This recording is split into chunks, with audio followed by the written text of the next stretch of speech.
మీ అభ్యంతరాలు అఫిడవిట్ రూపంలో ఇవ్వండి. ఫిరాయింపు పైన ఫిర్యాదు చేసిన ఎమ్మెల్యేలకు మరోసారి అసెంబ్లీ కార్యదర్శి లేఖ రాసిందట. సో ఎవరికి రాసిన లేఖ? ఫిరాయింపు పైన ఫిర్యాదు చేసిన ఎమ్మెల్యేలకి.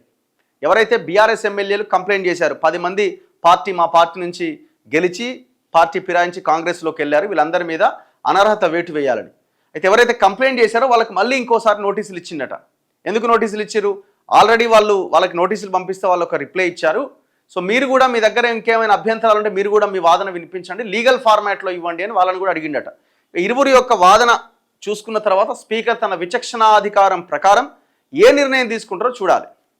గతంలో సుప్రీంకోర్టుకు కూడా వీళ్ళు వెళ్ళిరు. సుప్రీంకోర్టు ఏమన్నది? 3 నెలల లోపుగా నిర్ణయం తీసుకోండి అన్నది. ఏ నిర్ణయం తీసుకోండి అని చెప్పలే.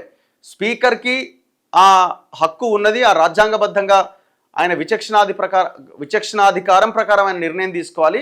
కాకపోతే మీరు తీసుకునే నిర్ణయం ఏదో 3 నెలల్లో తీసుకోండి.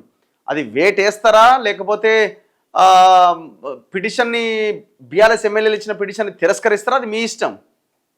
సో నిర్ణయం అయితే తీసుకోండి అని సుప్రీంకోర్టు చెప్పింది. సో అందులో భాగంగానే కొంత వేగవంతమైంది.